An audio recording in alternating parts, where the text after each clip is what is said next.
Hello viewers, আজকে আমি বানাচ্ছি পেঁয়াজি, মানে পেঁয়াজের চপ।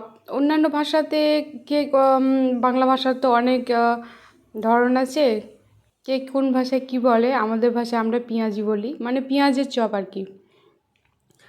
হুম তো আমার ছেলে মেয়েরা বায়না ধরেছিল, ওদের জন্য বিশেষ করে করা।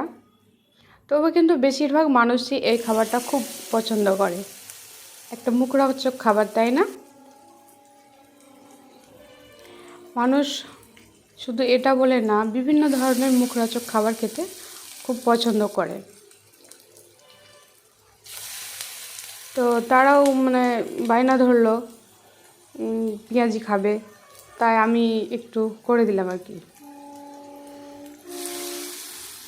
তবে আমি এটা বলতে পারি, পেঁয়াজি বা যে কোনো ভাজার খাবারগুলো বেশিরভাগ বাইরে না খাওয়াই ভালো।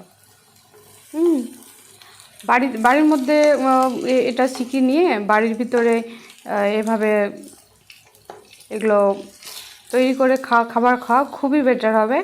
কারণ বাইরের খাবারে আমাদের অসুস্থ হওয়ার সম্ভাবনাটা বেশি থাকে বাইরের খাবারে। কারণ তেলগুলো অনেক দিনের থেকে যায়, ভাজার উপর ভাজা, যে কোনো জিনিস ভেজে রেখে দেয়, তেল বেশি হয়, ওই তেলগুলো আবার রেখে দেয়, আবার তারপরের দিন করে, আবার তারপরের দিন, মানে এভাবে প্রতিদিনই ওরা ব্যবসার জন্য তেলগুলো রেখে দেয়। তাই ওই তেলটা দিয়ে ভাজা খাবার আমাদের পক্ষে খুবই ক্ষতিকর। আমরা অসুস্থ হওয়ার ওটা একটা কী বলবো, ওটা একটা খুবই ইজি আর কি পদ্ধতি। কেউ যদি অসুস্থ হওয়ার খুব ইচ্ছে থাকে তাহলে ওটা খুব মানে ইজি পদ্ধতি আর কি।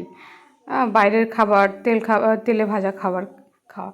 আমি বলবো বাড়িতে নিজে থেকে একটু শিখে নিয়ে বাড়িতেই টাটকা তেলে ভেজে খাওয়াটাই বেটার হবে, ঠিক তাই না?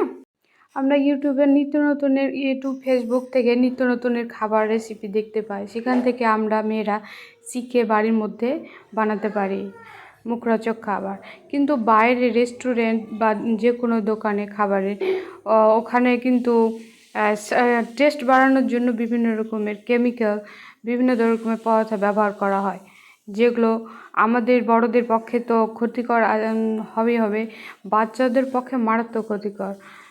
যেটা থেকে বাঁচতে অবশ্যই সচেতন হওয়া দরকার আমাদের।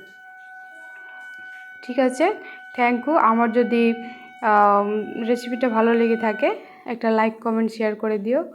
আর কথাগুলো ভালো লাগে থাকলে একটা কমেন্ট করে দিও ভালো করে।